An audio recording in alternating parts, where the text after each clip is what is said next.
साथी जो हमारे मंच पे उपस्थित हैं, सर्वप्रथम हमारे संगठन के राष्ट्रीय अध्यक्ष एडवोकेट मोती सिंह जी, श्री सरन साहब राष्ट्रीय उपाध्यक्ष जी, श्री जवाहर सर जी महासचिव साहब, विशिष्ट अतिथि जिलाध्यक्ष ओबीसी महासभा के जो हमारे बीच में से अभी जा चुके हैं, श्री साहू जी, एवं हमारे बीच में अभी उपस्थित श्री कौशल प्रजापति जी और हमारे बुद्धि भी राजनीतिक रूप से और उनकी जो कि कविता से ही झलकता है, परिपक्वता आपको झलक आई है, श्री राम सेवक पूर्व सरपंच साहब जी, सुखलाल जी, आशीष रेकवार जी, एडवोकेट श्यामाचरण राजपूत जी, नंदराम नेता जी, हमारे संगठन के कामता प्रसाद चौधरी जी, संभागीय अध्यक्ष सागर, मनोज बुंदेलखंड प्रभारी और हमारे संगठन के जिलाध्यक्ष श्री सीवी कुशवाहा जी, जो तन मन धन से इस और अपनी बौद्धिकता से इस समाज को जगाए रखे हैं, में बहुत महत्वपूर्ण भूमिका निभा रहे हैं। हमारे संगठन के युवा साथी जो अपने जोश खरोश से अभी आपके सामने प्रस्तुत थे, काशीराम प्रभारी जी,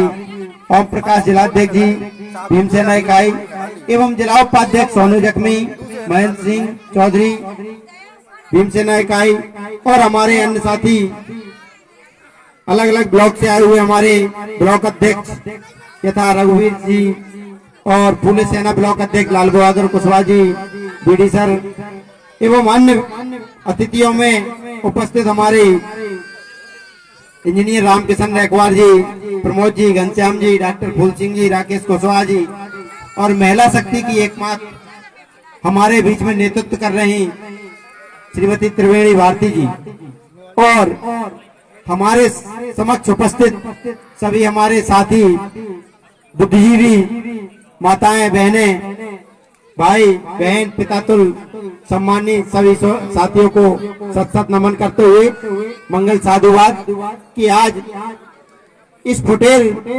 चक्र 2 में कार्यक्रम में आपने अपनी उपस्थिति दर्ज कराकर इस कार्यक्रम को सफलतापूर्ण संपन्न कराया।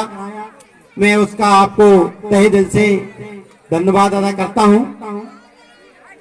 साथियों, बोलने के लिए हमारे साथियों ने सब कुछ बोल दिया है, मैं इसलिए ज्यादा बात नहीं रखूंगा। इसलिए मेरे साथियों से विनम्र अनुरोध है कि जो खड़े हुए हैं वो सिर्फ आधा घंटा हमको सुन ले।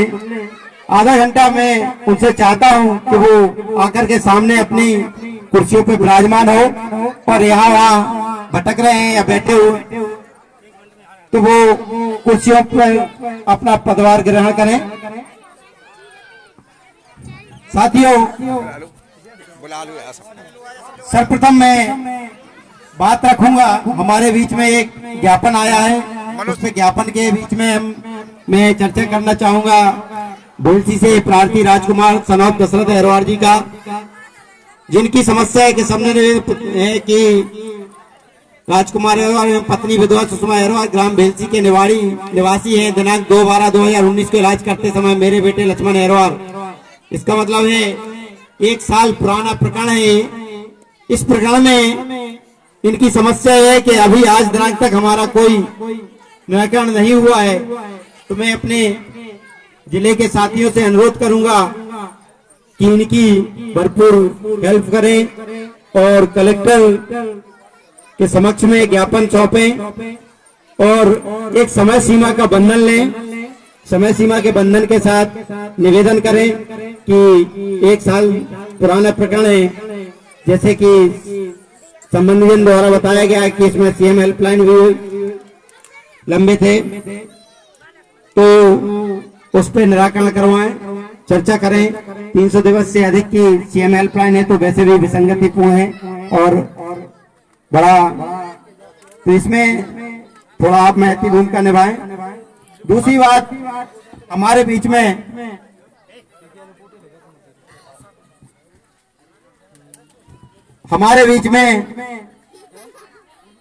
एक बात आई थी, राजा जी बंसकार जी द्वारा एक बात कही गई थी।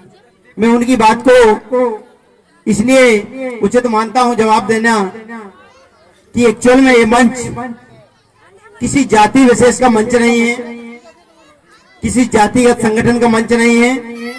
ये मंच विश्व मानवता सेवा संघ, मानवता तथागत बुद्ध के करुणा मानव के लिए जो कार्य करे, तहे दिल से बहुजन विचारधारा को आत्मसात करे, उसके लिए मंच है। ये किसी जातिगत मंच नहीं है। लेकिन उनके जो द्वारा जो कहा गया है, इसमें भी कोई दो राय नहीं है कि आज तक जो समाज में कार्य हुआ है, एक्चुअल में वास्तव में ये बहुजन विचारधारा का कार्य है। लेकिन ये इसको जो मनुवादियों द्वारा अपने प्रपंचों के माध्यम से ये रच दिया गया कि जो हम बात बोल रहे हैं ये तो सिर्फ चमार ही बोलता है, ये कोई बहुजन नहीं बोलता। इसलिए वो आप यदि ये बात कहेंगे तो आप पे आक्षेप लगा दिया जाता है। जैसे कि मैं सोशल साइट पे देख रहा था, हमारे एक बहुत अच्छे बुद्धिजीवी वर्कर रामचल यादव जी उत्तर प्रदेश से बहुत लिखते हैं, तो उन्होंने यही बात उठाई थी कि यदि मैंने जय भीम बोल दिया तो मैं चमार हो गया, मतलब उनपे आक्षेप ही लगने लगा। तो साथियों, कहने का तात्पर्य है कि यदि बहुजन विचारधारा की कोई बात कर रहा है तो वो चमार संगठन की बात नहीं कर रहा है। इस बात को उनको नकारिए, बताइए, तो आप पे कोई आक्षेप नहीं लगाएगा। आप 300 नहीं 3000 को भी बताएंगे तो आप पे आक्षेप नहीं लगेगा, क्योंकि ये विचारधारा है बहुजन महानायकों की। बात है क्रांतिकारी व्यक्ति की आत्मसात करने की, और किसी एक व्यक्ति ने इसको आत्मसात नहीं किया है, ये पूरे विश्व में आत्मसात हो रही है। हमारे यहाँ तथागत बुद्धि की विचारधारा को सबसे पहले सम्राट अशोक ने आत्मसात किया, और सम्राट अशोक ने इस देश को सोने की चिड़िया बनाया वास्तव में। तो क्या वो चमार थे? मैं आप लोगों से पूछना चाहता हूँ, नीरज भाई से भी पूछना चाहता हूँ, क्या वो चमार थे?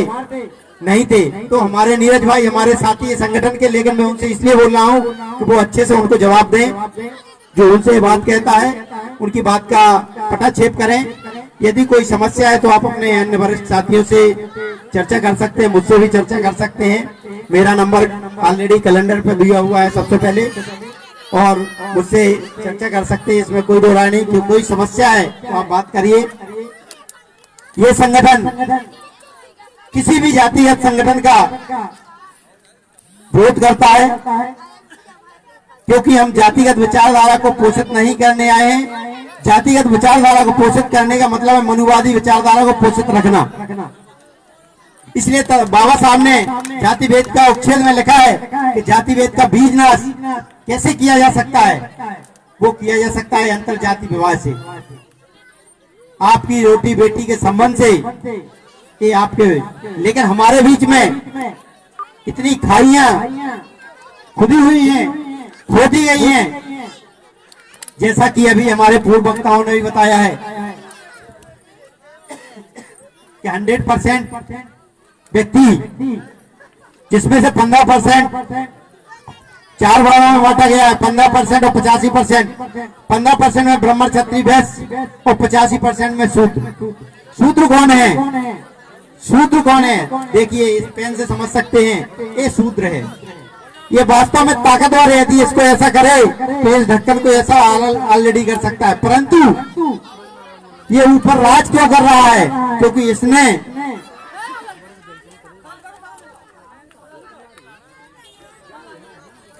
इसने इसको टुकड़ों में तोड़ा हुआ है, और टुकड़ों में ऐसे ही नहीं तोड़ा हुआ है, आपको साथ में लड़ाई भी करवाई है छोटे बड़े की। जैसे कि इसमें एक वाकायदा बना हुआ है, क्या व्यवस्था बनी है कि कौन बड़ा है इसमें? सबसे पहले ब्राह्मण, फिर क्षत्रिय, फिर वैश्य, ठीक है। अब आया चौथा वर्ण शूद्र। शूद्र में क्या कर दिया है उन्होंने? कह दिया ठीक है SC ST OBC। SC ST OBC की जातियों को तोड़ दिया। लेकिन साथियों, मैं आप सभी से ये पूछना चाहता हूँ, ठीक है, या तो समाज में आप यहाँ रह रहे हैं, अपनी क्षेत्र विशेष की बात पे कह रहे हैं कि यहाँ पे में वंशकार छोटा है, चमार बड़ा है, लेकिन क्या आप पूरे देश में कह सकते हैं कि पटेल छोटा है, कुशवाहा छोटा है, कुशवाहा बड़ा है, यादव छोटा है, कुशवाहा बड़ा है? आप बता सकते हैं क्या? कोई मुझे बता दे तो मैं मान जाऊं उसको। कोई एक व्यक्ति नहीं कह सकता है। ये छोटे बड़े की बात कहां से आई? ये आप में बीच में कहां डाली गई? ये वास्तव में डाली गई है तो जहां आपका धनबल तनबल जहां संभाल रहा है, वहां सबल रहने के कारण आपको बड़ा घोषित कर दिया गया है। यदि आज यहाँ कुशवाहा संख्या 5000 हो और यादव 500, तो संख्या बल होने के कारण कुशवाहा बड़ा हो जाएगा। परंतु यदि वही कुशवाहा यादव बल कहीं 5000 हो, कुशवाहा 500 हो, तो वहां यादव बड़ा हो जाएगा साथियों। और यही आपसी वैमनस्यता की लड़ाई में हम उलझ रहे हैं। तो हम आपसी वैमनस्यता की लड़ाई में न लड़े, हम सभी एक समान हैं। हमें सभी को एक समान की रोटी बेटी के संबंध भी रखना चाहिए और हमें अपनी बात को रखना चाहिए। हमारे नीरज भाई ने जो बात उठाई, बिल्कुल सही बात उठाई है, इसमें कोई दो राय नहीं है। इसी टीकमगढ़ जिले की बात है। हमारी पूरी टीम एक शादी में गई हुई थी। मैंने खुद देखा है ये तथ्य कि मैंने देखा कि अहरवालों की शादी और वहां वंशकार समाज के व्यक्ति जो आए हैं उनको खाना खिलाने के लिए, तो देखिए ये दोनों जातियां हैं, शेड्यूल कास्ट की जातियां हैं, SC जातियां हैं, दलित जातियां हैं, दमित जातियां हैं।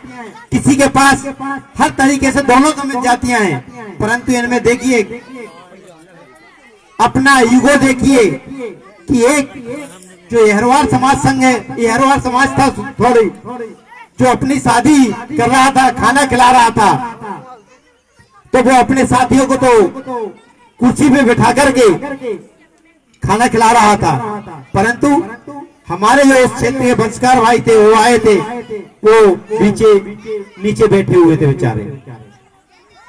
इस बात को हमको भी बहिष्कार करना होगा। हम जब तक इस बात को बहिष्कार नहीं करेंगे ये परंपरा चलती रहेगी। बहिष्कार कैसे करेंगे ये आपको होना पड़ेगा। आप कम से कम उनका बहिष्कार नहीं कर सकते तो अपनी बात रख तो सकते हैं।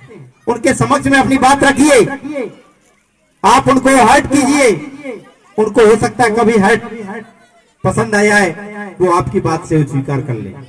जैसा कि मैं अपनी टीम के साथ बता दूं, हमारी टीम गई, हम लोगों ने देखा, हमको बिल्कुल स्वीकार नहीं हुआ।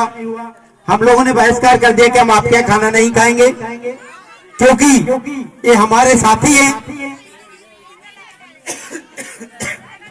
ये हमारे साथी हैं और इन साथियों को आपने नीचे बिठाया हुआ है। हम कुर्सी में बैठ करके खाना नहीं खा सकते हैं। हम खाना खाएंगे तो इनके साथ में नीचे ही बैठकर बगैर पट्टी पर बैठकर खाना खाएंगे। आपको स्वीकार है तो खिलाइए, अन्यथा हम आपका बहिष्कार करते हैं, हम यहाँ से जाते हैं, हमको खाना आपके यहाँ नहीं खाना है। ये रियल बात है, आपको ये मनगढ़ंत बात नहीं है, टीकमगढ़ जिले की बात है और हकीकत बात है। और ये व्यक्ति हमारे सभी जानते हैं कि ये परंपरा है। तो साथियों, आपके बीच की दूरियां कैसे मिटेंगी? मैं आप सभी से पूछ रहा हूं, ये आपकी दूरियां मिटेंगी कैसे? यदि इस परंपरा को पाले पोसे रहे तो इसको मिटाएगा कौन? हमको ही मिटाना होगा। आप आज मैं ये आ रहा था तो मेरा साले बता रहा था कि पलेरा के पास की वो बात है, तो बोले वो हमारे कोई अहरवाल समाज के साथी रेखवार समाज के यहाँ 13वें में गए। उन्होंने थोड़ी देर के लिए मना कर दिया कि अभी हमको बड़े लोगों को, सवाल लोगों को खाना खिलाना है, आप थोड़ी रुक जाइए, आप बाद में खा लीजिए। तो उन्होंने पूरे बहिष्कार करके वापस आ गए। जब आप सम्मान चाहते हैं तो सम्मान देना क्यों नहीं चाहते हैं? आप सम्मान चाहते हैं तो सम्मान देना भी सीखिए, अन्यथा आपके साथ कोई खड़ा नहीं होगा। और आज आपकी यही स्थिति होने वाली है। तो साथियों, मैं हालांकि ये वकालत नहीं करना चाहिए मुझे, क्योंकि ये कोई जातिगत संगठन नहीं है, ये एक्चुअल में बहुजन विचारधारा का संगठन है। बहुजन विचारधारा की बात रखने की बात है, हम बहुजन सुरक्षा की बात करेंगे, बहुजन सामाजिक सुरक्षा की बात करते हैं। इसलिए आप ये हमारे संगठन की ओर से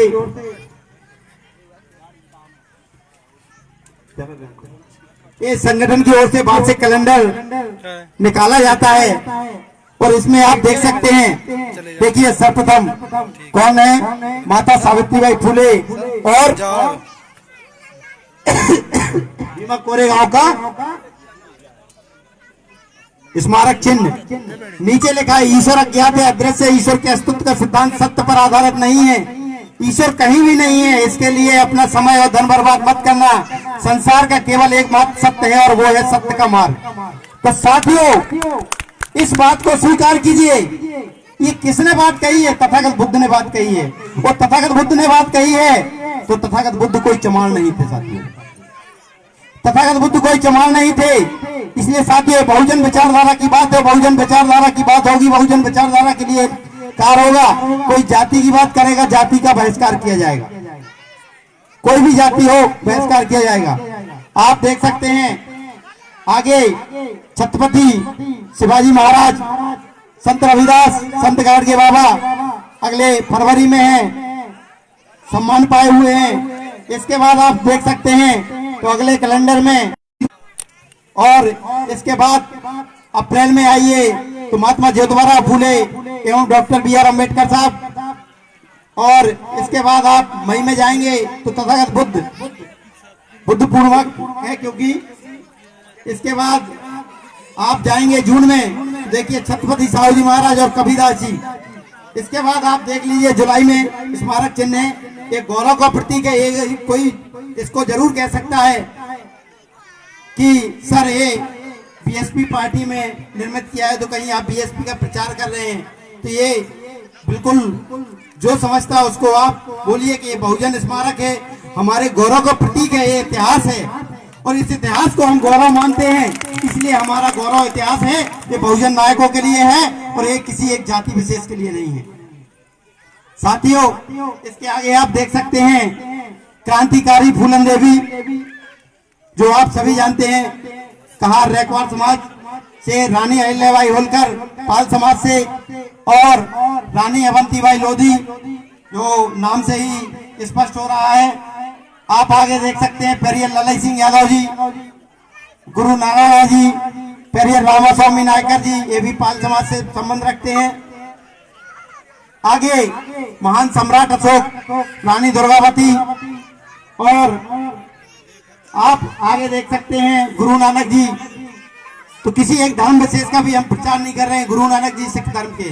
यदि कोई ये भी कहे कि आप तो सिर्फ इसमें बुद्ध की बात कर रहे हैं, तो मैं बुद्ध की नहीं, हम मानवता की बात कर रहे हैं। हमको मानवता प्रिय है, करुणा प्रिय है, हमको करुणावादी बनना है।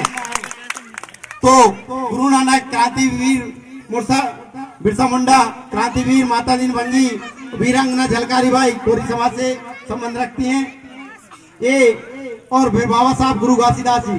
तो ये साथियों आप ये देख सकते हैं इस कैलेंडर से आपको इस पर झलकता है, वार्षिक कैलेंडर है। इसमें हालांकि जन्म तिथियां बहुजन महानायकों की के संबंध में हल्की सी जानकारियां हैं। मैं सिर्फ ये बात इसलिए बताना चाह रहा था कि हमारे संगठन का उद्देश्य क्या है, ये हमको पता होना चाहिए।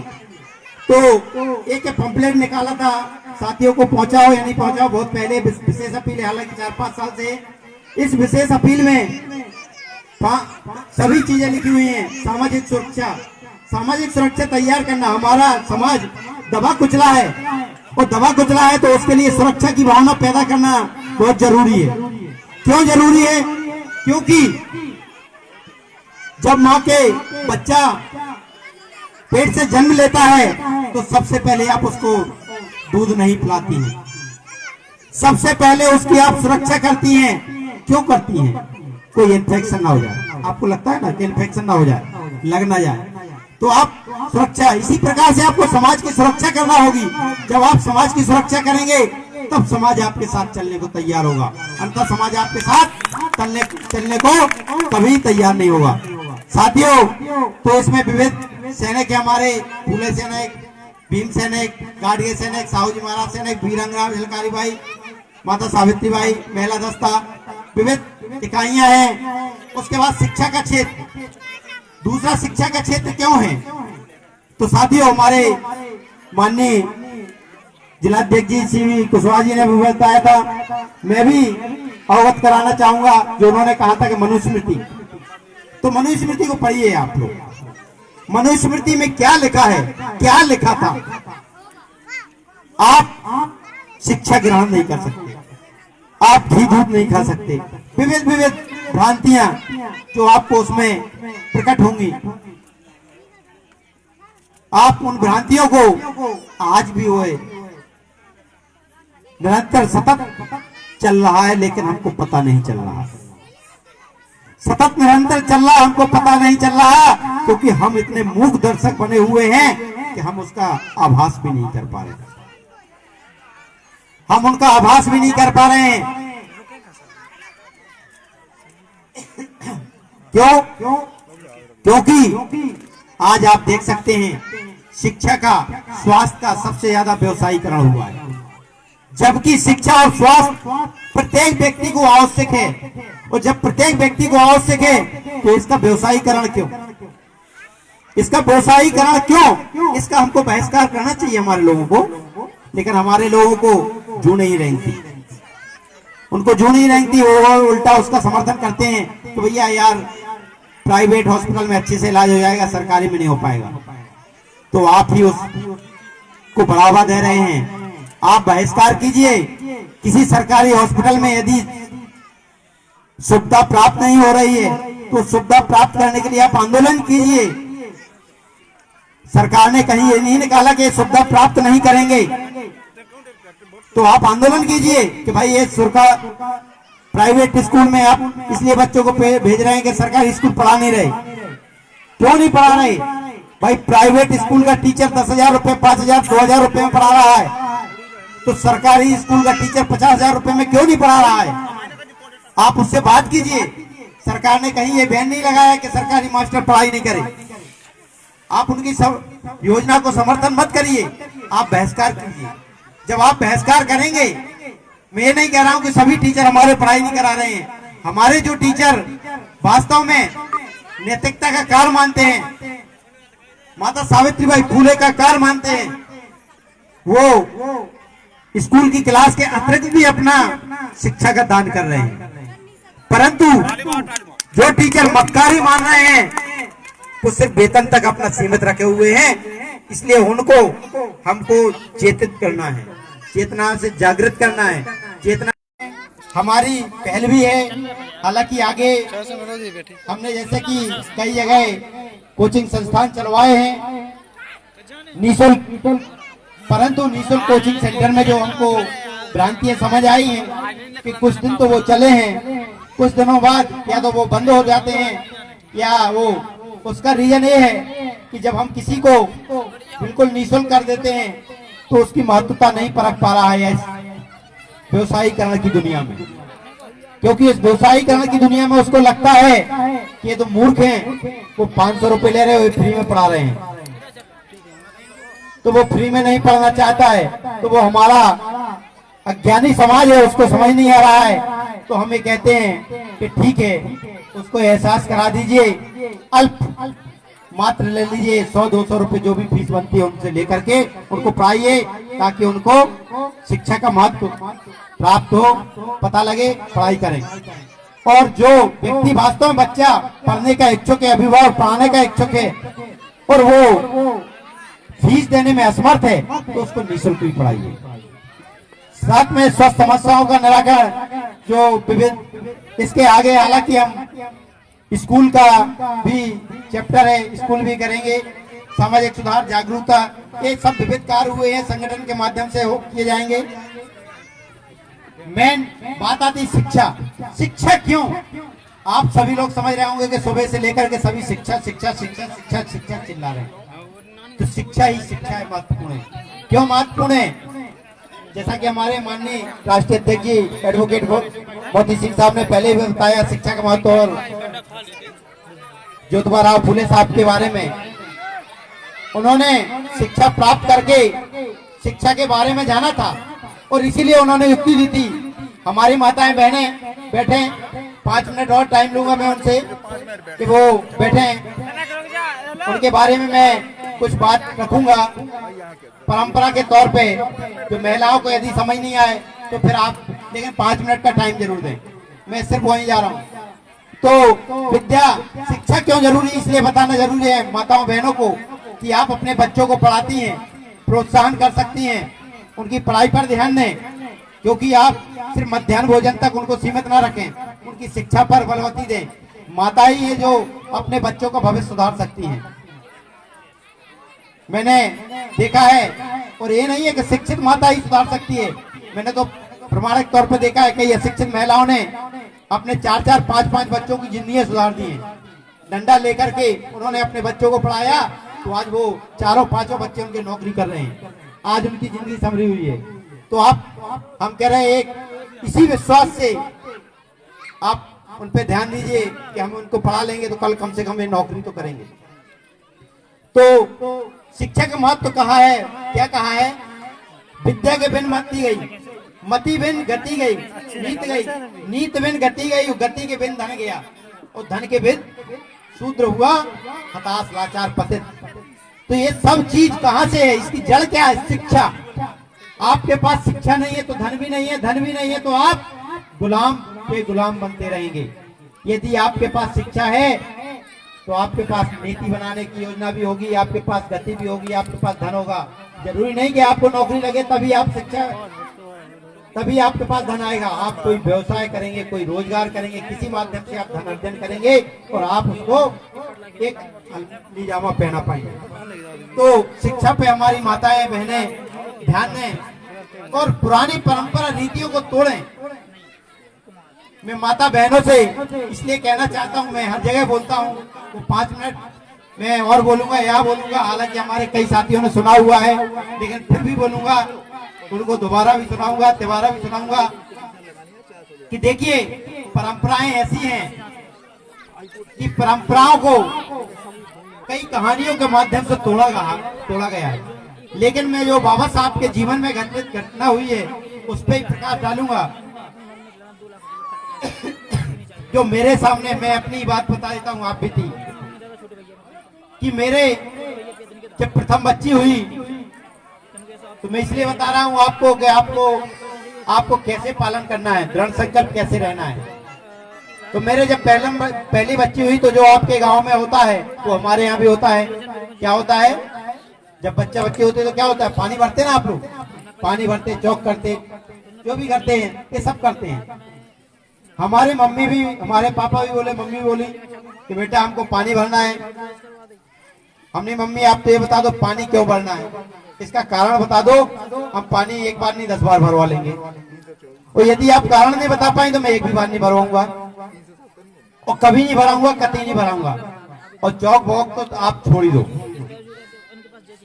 बात हुई कि भाई आदमी ये मानता है कि कंजूस हो, चौक नहीं कर रहे तो कंजूसी कर रहे हैं ना, यही सोचता है ना आदमी कि भाई नौकरी लग गई तो इसलिए कंजूस बन गए। हालांकि आदमी ये समाज को कहता रहेगा, वो कभी आप पे कभी उसका मुंह बंद नहीं होगा, जैसा वो तो विभिन्न प्रकार से बोलता रहेगा। फिर भी हमने कहा यदि ये वाली बात है कोई कहेगा तो उसके लिए मैंने ऑलरेडी 6वें दिन जन्म उत्सव का कार्यक्रम रखा, उसमें मैं सबको खाना खिलाया।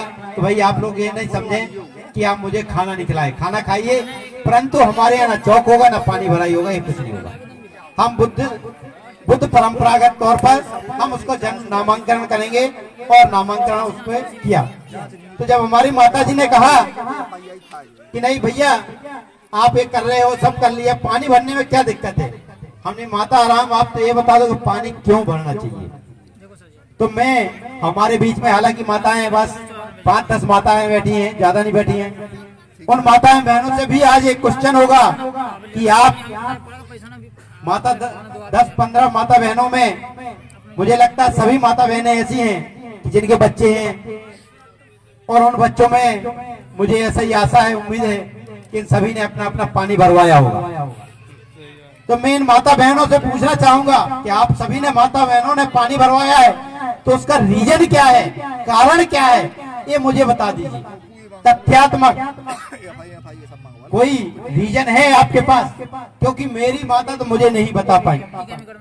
यदि आप बता दें तो अच्छा है। सिर्फ आप उसको धर्म आडंबर वर्ग को छोड़ दीजिए। तो मेरी माता राम कुछ नहीं बता पाई।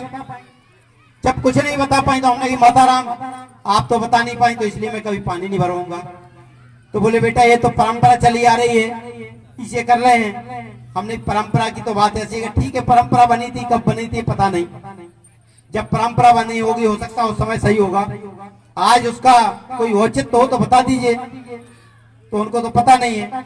तो मैं परंपरा के लिए बोल रहा हूँ कि जो हमारे ढोते आ रहे लोग बाग, इसलिए मैं बोल रहा हूँ कि परंपरा होती कैसी। तो एक अंधा अंधी थे, एक थी अंधा एक थी अंधी, ठीक है। तो अंधा अंधी थे तो जरूरी नहीं कि उनके बच्चा हो तो अंधा ही हो, ऐसा जरूरी है क्या? नहीं है ना।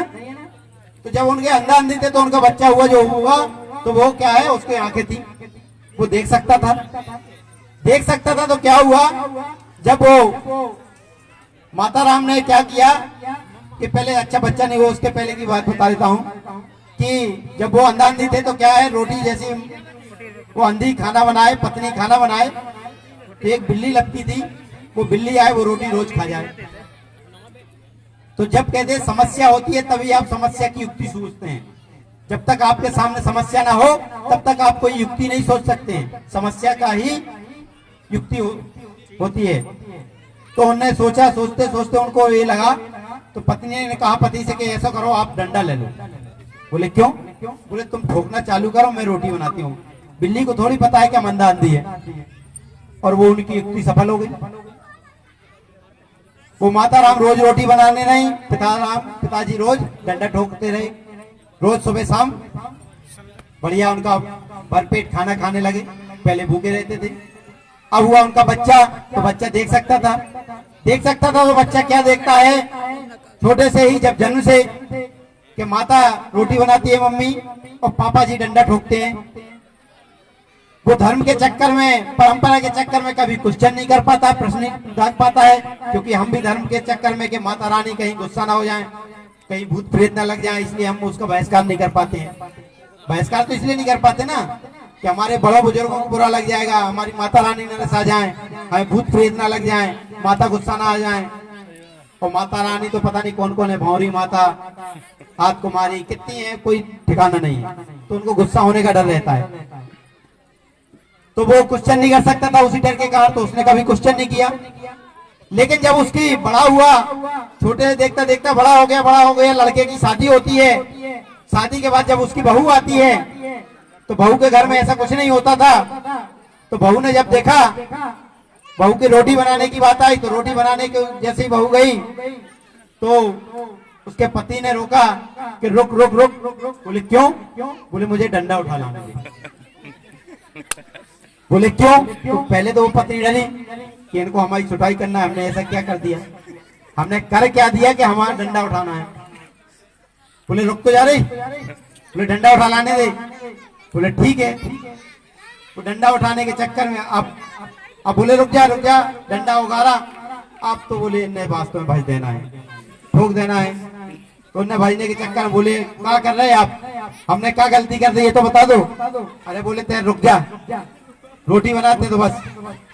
और पत्नी ने रोटी बनाना चालू किया, उन्होंने डंडा ठोकना चालू किया। अब पत्नी ने जब इतनी बड़ी समस्या से उलझ गई कि अब तो हमें डंडा ठोको नहीं है, जो हमने समझ लो तो हमें डंडा ठोकने तो ठुका नहीं है, तो अब ठुका ही जाए डंडा, लेकिन हम पूछ तो लेंगे इनसे। तो पत्नी ने पूछा कि जो तो बताओ आप जो कर क्या रहे।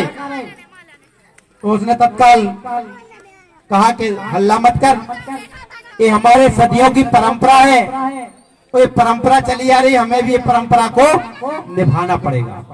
तो मैं माता राम आप लोगों से ही पूछना चाहूंगा तो वो डंडा ठोकना अंधा अंधी के लिए तो सही था क्या, उसकी बहू और बच्चे के लिए सही था क्या? नहीं था ना। अनावश्यक रूप से पत्नी रोटी बना रही है, इतने टाइम में पति एक काम कर रहा था, अपना हार का एक बिगाड़ टाल रहा था, लेकिन वो ना करके घर में बैठा रहा, डंडा ठोकता रहा। तो ये क्या है, परंपरा है।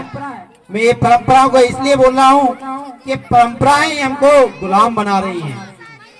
ये गुलामी की जंजीरें वो जकड़ रहा है, तो हमको इन परंपराओं को तोड़ना होगा। बकाया मैं ज्यादा कुछ नहीं कहूंगा, क्योंकि हमारे विविध साथियों ने बहुत कुछ कह दिया है, बोलने के लिए बहुत कुछ है। मैं इसलिए सभी साथियों का तहे दिल से धन्यवाद दूंगा, उपस्थित साथियों का आभार व्यक्त करूंगा कि आप सभी साथी माताएं बहनें हमारे इस बीच में उपस्थित हुई, और आप लोगों का बहुत बहुत धन्यवाद। और मैं माता बहनों सभी उपस्थित साथियों से अपील जरूर करना चाहूंगा कि हमारी माताएं बहनें जो शिक्षित हैं तो वो हमारे बहुजन नायकों को पढ़ सकती हैं, पढ़ें। ये कुरीतियां कैसे बनी हैं, ये परंपराएं कैसे बनी हैं, ये वो पढ़ लिख सकती हैं। परंतु जो माताएं बहनें हमारी पढ़ी लिखी नहीं है, वो हमारे जो माताएं बहनें पढ़ी लिखी हैं, ग्रेजुएट हैं और मिशनरी विचारधारा से पोषित हैं, उनसे ज्ञान अवश्य लें, उनके साथ में सानिध्य करें, बैठें।